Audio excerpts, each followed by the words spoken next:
Bienvenue à tous dans le Talk Afrique sur Medi 1 TV Afrique. Selon un rapport de l'UNICEF sur la situation des enfants en 2016, près de 70 millions d'enfants risquent de mourir avant leur 5e anniversaire, dont 3,6 millions pour la seule année 2030. Les enfants nés en Afrique subsaharienne seront 12 fois plus susceptibles que les enfants des pays riches de décéder avant leur 5e anniversaire.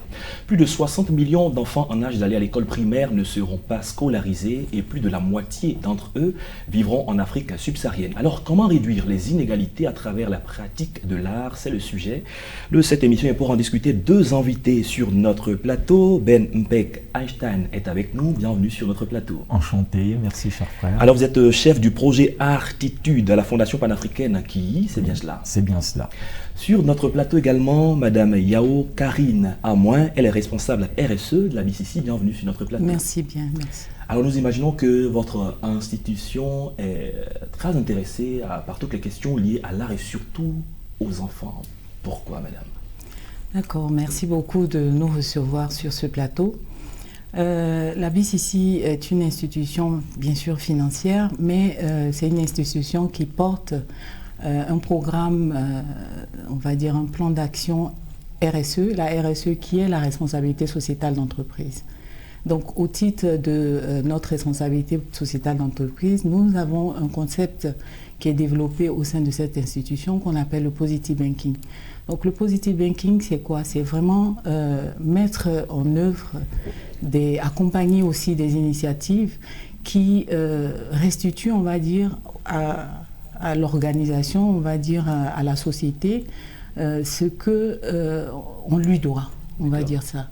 Voilà, comme ça. Donc, la BCC porte son regard sur ces populations-là qui sont... Moi, j'aime pas trop utiliser ce terme défavorisé, mais voilà, c'est ce qu'on constate. Voilà, on constate que ce sont des enfants qui sont en situation de socialisation un peu défavorable, qui sont en situation de précarité. Et c'est ainsi que les réflexions ont porté sur, on va dire, la mise en œuvre, le déploiement d'un programme. Ce programme, on aura l'occasion au cours de l'émission de revenir sur ce programme. Alors Ben, vous êtes responsable d'un projet qu'on appelle Artitude, qui est un néologisme de art et de attitude. Oui, bien sûr. Parlez-nous brièvement de ce projet. Parce que il est très important de savoir que ce qui soutient un diplôme, un couronnement d'un cursus scolaire, d'un parcours intellectuel, c'est la créativité, c'est l'imagination, c'est l'identité, c'est l'originalité, et cela est vraiment fourni par l'art. En un mot, nous définissons l'art comme l'acte qui rend témoignage de notre trajectoire. Et donc c'est fondamental d'intégrer donc cet acte qui rend témoignage de notre trajectoire dans notre attitude, dans nos habitudes, dans nos aptitudes et surtout dans nos certitudes.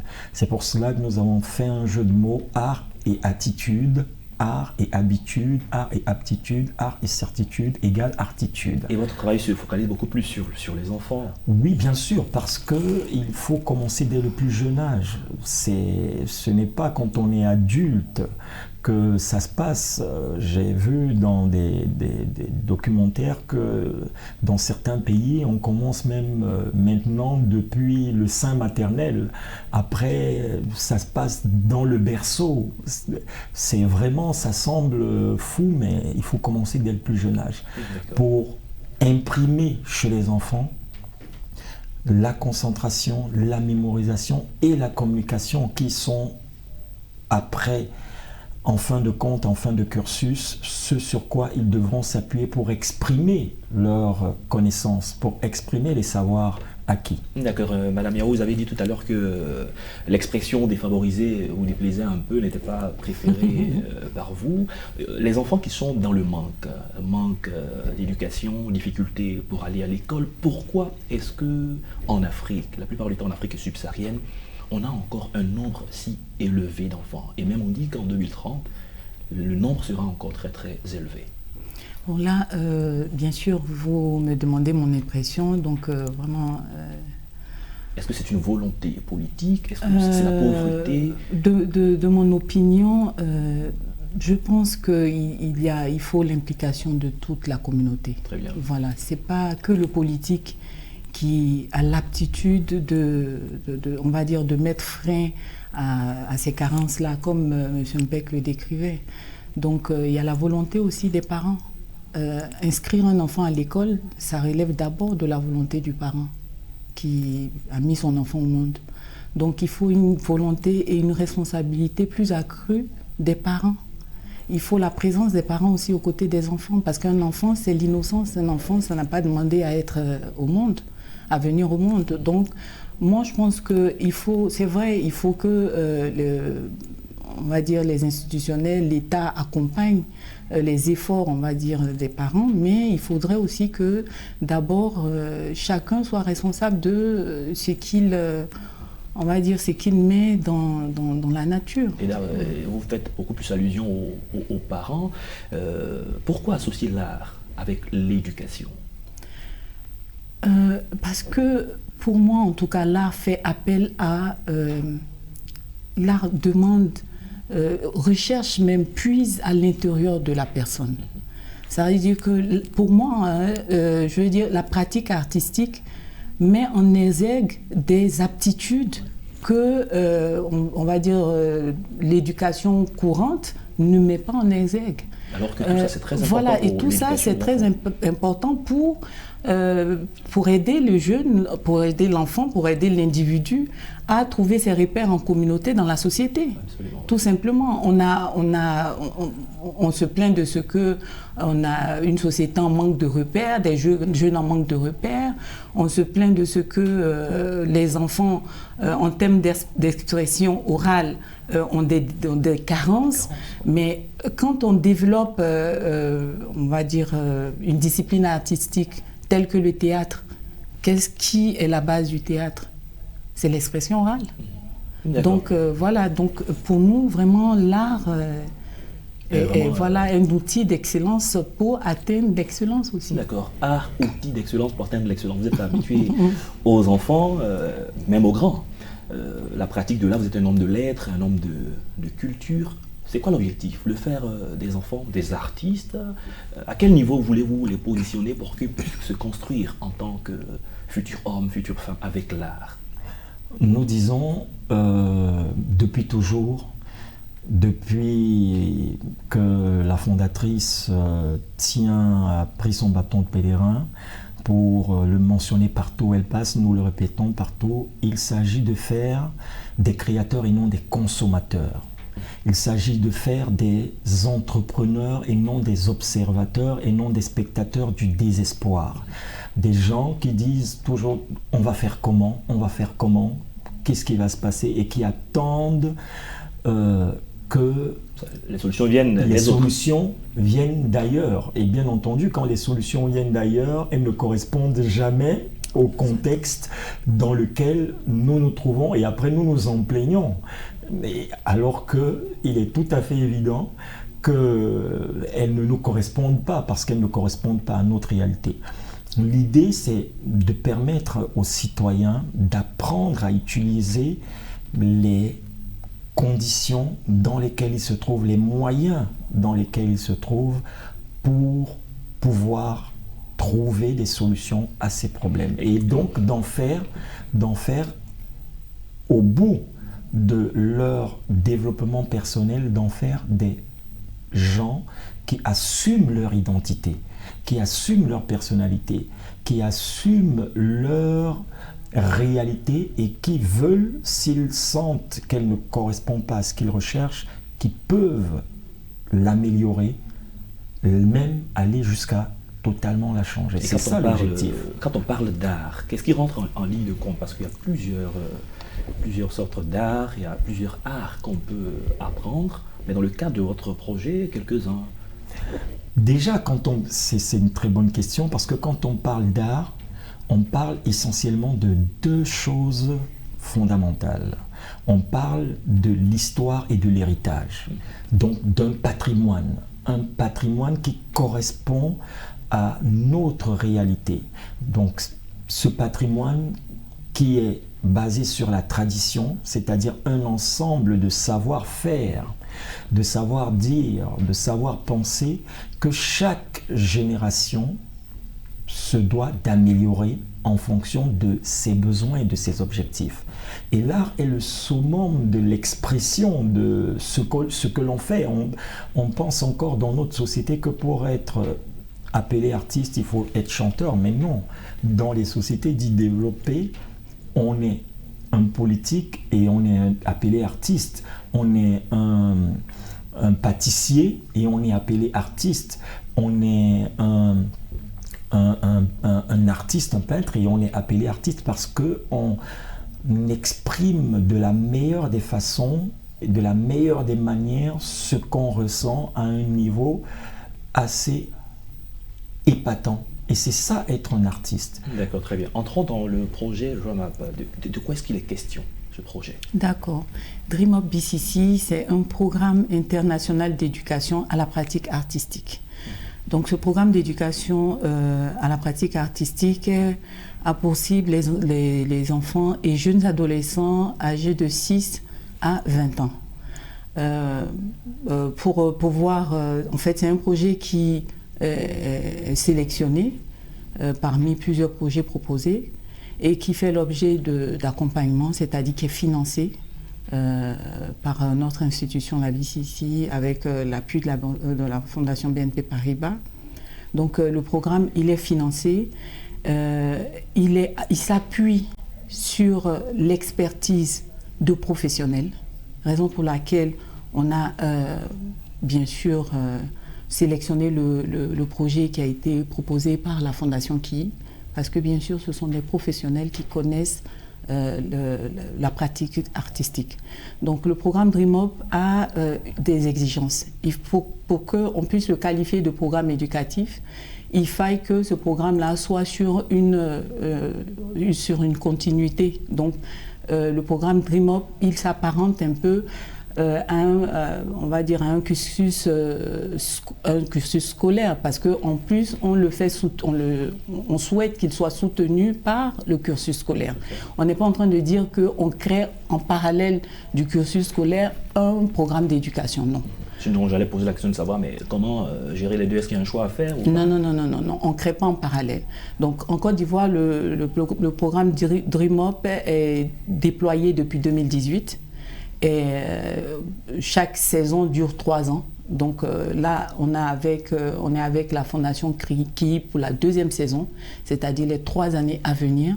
Il y a eu une première saison avec une autre structure sur 3 années et qui ont vu leur déploiement dans des communes qu'on va juger, j'aime pas trop le terme, mais on va dire communes défavorisées à forte densité de population, et c'est pas des communes qui sont identifiées comme étant des communes, on va dire résidentielles.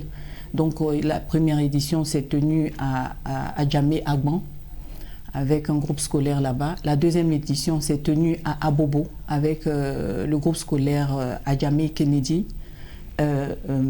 Je pense le groupe scolaire Kennedy, oui, je risque de me tromper. Et puis la 3e année s'est tenue à Koumassi. Donc c'est pour vous dire que les communes qui abritent, ce sont des communes qui n'ont pas cette identité de communes résidentielles. Voilà, parce qu'on s'en va chercher à compléter sur des acquis, permettre aux enfants, permettre un certain équilibre, une certaine égalité au niveau du savoir qu'on leur porte, qu'on leur apporte. Donc c'est ce qui fait que le programme a ça comme exigence d'être adressé à des populations issues de milieux défavorisés. D'accord. En quoi est-ce que l'art permet l'égalité, surtout au niveau des enfants?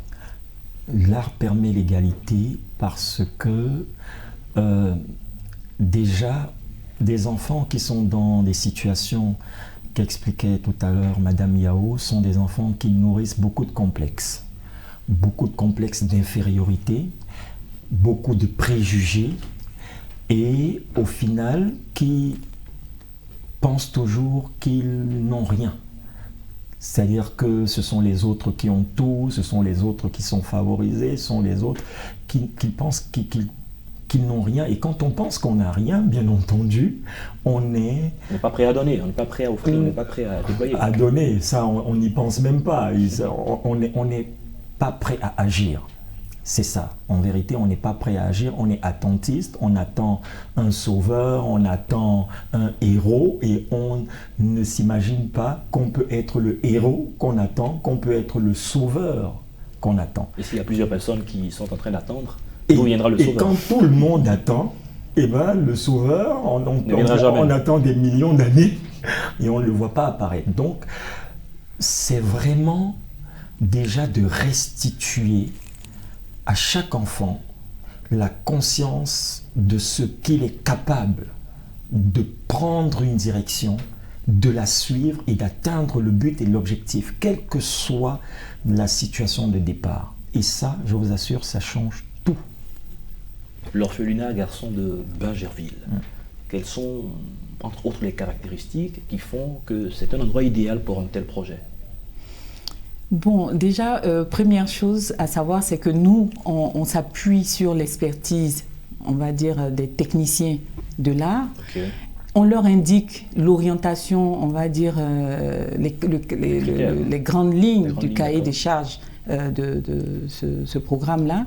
Et puis, on va dire, on essaie de les diriger un peu. Okay. Donc, avec, on va dire, beaucoup de chance pour ces enfants bénéficiaires de l'orphelinat garçon de Bingerville, la fondation qui a souhaité réaliser ce programme avec eux. Donc ils sont bien placés pour expliquer. Oui, ils sont bien placés, mais nous, on est contents, on a adhéré à cette proposition parce que on est en Côte d'Ivoire, on parle d'un pays où on vit, dont on connaît les réalités. Donc on sait très bien que les enfants qui sont à l'orphelinat garçon de Bingerville, c'est bien sûr des enfants qui sont, on va dire, en griffe, qui ont été exclus de la société, qui ont été recueillis par l'orphelinat. Donc bien sûr, cette offre, bon, on va dire ce choix cadrait exactement avec les exigences du cahier des charges du programme DreamUp. Donc déjà pour cette raison, nous on a confirmé le choix de l'orphelinat fait par la fondation Ki. D'accord, maintenant l'œil du professionnel, les questions techniques liées à ce choix. Mais les questions techniques, c'est vraiment de permettre vraiment de pouvoir réaliser les exigences du programme DreamUp, c'est-à-dire que l'égalité des chances ne peut se manifester qu'à partir du moment où on peut faire preuve de l'expression de créativité, où on peut faire preuve de l'expression de son identité, de sa personnalité. Et comme l'orphelinat garçon de Bingerville n'avait pas encore justement bénéficié d'un tel programme, Madame Yao le disait tout à l'heure, c'est vraiment tout au long du cursus scolaire.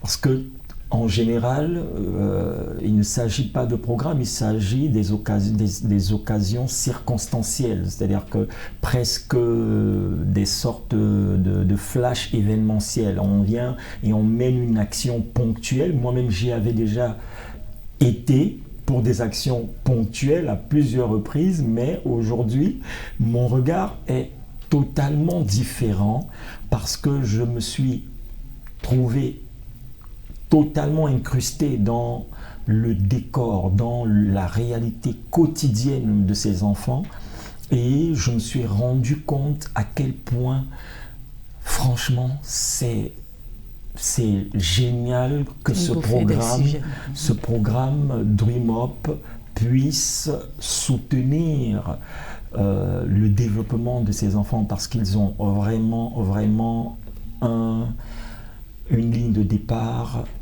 très reculée en fonction de la ligne de base. D'accord, on est tous d'accord que le programme va favoriser, donc va aider à cette égalité de chances entre les enfants. Mais est-ce que les enfants ont un niveau de compréhension, de responsabilité par rapport, ou du moins, quelle est la responsabilité de ces enfants-là dans l'atteinte de cette égalité des chances par rapport au programme qui est mis en place? Bon, déjà, il est... Pour moi, hein, oui. et, il tient aux enfants de porter la pérennité de l'acquis que constitue ce programme pour eux. Parce que, bien sûr, nous, notre objectif, c'est de pouvoir faire profiter à un plus grand nombre d'enfants ce programme. Donc, on ne pourra pas le réaliser 2 années successives à l'orphelinat Garçons de Bingerville. Donc, on est en train de chercher à le déployer, même on en parlait, à essayer de toucher des villes de l'intérieur.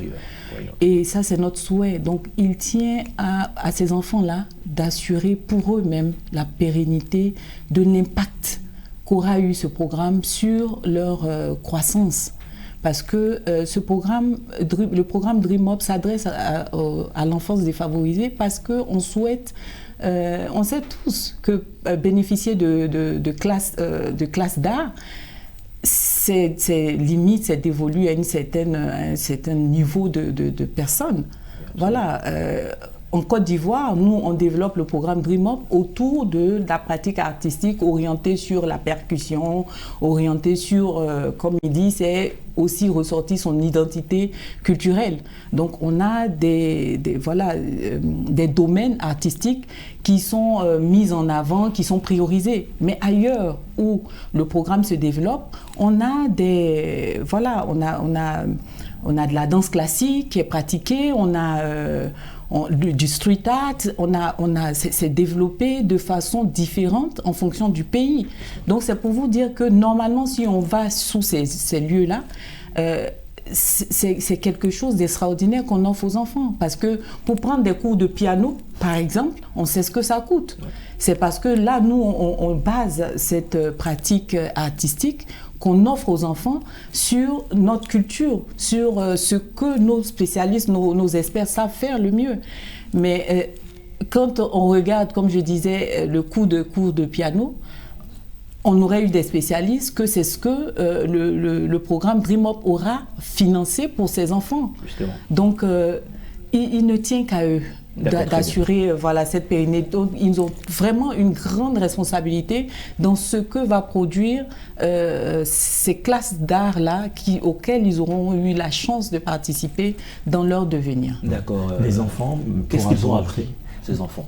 Mais pour ajouter les enfants, mais aussi les encadreurs, parce que les enfants, c'est la spontanéité, les enfants, c'est l'envie de découvrir, c'est la découverte. Ils sont tout de suite partants, mais après, ils se rendent compte que derrière, il y a une rigueur, il y a un besoin, une nécessité de concentration, il y a donc un véritable travail. C'est tout ça, l'éducation.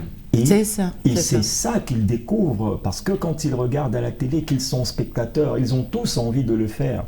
J'ai envie d'être comme ça parce qu'ils s'imaginent que c'est amusant, que c'est tout simplement amusant. Mais là, ils deviennent acteurs. Ils sont acteurs, ils ne vont pas qu'être spectateurs. Ils apprennent comment ça se passe, qu'est-ce qu'il faut faire pour devenir. Et à partir de ce moment-là, ils ont des outils.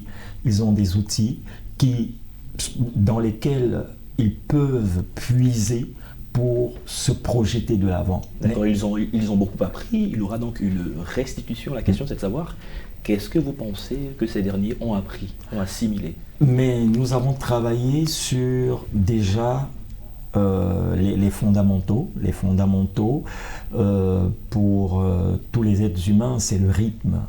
Avoir du rythme, savoir donc danser, et la vie, la première marche de la vie, c'est le rythme. Le premier rythme de la vie, c'est le cœur, le battement du cœur. C'est le premier organe qui se met en marche dans la constitution d'un être humain sur le chemin de la vie et de la conception et de l'existence. Donc c'est fondamental lorsque les enfants savent ce que c'est que le rythme, de pouvoir s'adapter, parce que le rythme, il change, il varie, il est lent, il est rapide, il est moyen. Et ça, c'est fondamental. Et nous avons travaillé sur le rythme à travers les danses tradies et modernes. Nous avons travaillé sur l'art oratoire, la capacité de s'exprimer, de décliner son identité et l'identité de la patrie, de la nation dans laquelle l'on se trouve et ce à quoi on aspire à travers l'art oratoire. Nous avons travaillé sur les percussions. Percuter, c'est purement africain. Et au-delà du sens propre, le mot percuter, c'est vraiment c'est impacter. C'est quand on vous demande de percuter, on vous demande d'impacter, on vous demande de bousculer, on vous demande d'aller au-delà d'agrandir votre zone de confort. D'accord, très bien, au risque de reprendre tout le programme pour nous et ici. j'allais terminer avec les chants ancestraux, parce que franchement, c'est fondamental de transmettre cette transmission. Connaissance de sa culture. Voilà, cette transmission qu'on passe. Nous avions l'habitude, nous avions des règles pour le faire à travers des fêtes de génération, des initiations, et ça se faisait par groupe. Ce que j'apprécie vraiment dans le programme Dream Hop, c'est cette faculté à le faire pour un groupe d'enfants. Parce que, rendez-vous compte, lorsqu'on est le seul à savoir, lorsqu'on est le seul à comprendre et qu'on se retrouve au milieu même seulement d'une dizaine de personnes qui ne comprennent rien, on n'arrive à rien faire. D'accord. Merci, Belle Mpek-Einstein. Nous sommes à la fin déjà de cette émission. Je rappelle que vous êtes chef du projet Artitude à la Fondation panafricaine TI. Merci. C'est ça, merci. De partager votre connaissance, les expériences, cette somme d'expériences avec nous. Merci. Merci à Mme Yao Karine Amoin qui est responsable RSE à la BCC. Merci également de l'accompagnement de ce projet, de tout ce que vous faites pour les enfants dans le domaine de l'art afin que l'égalité soit effectivement atteinte. Merci d'être passé sur notre plateau. Merci, c'est moi qui vous remercie. C'est la fin de cette émission. Merci à tous de l'avoir suivi. Bonne suite de nos programmes sur Medi 1.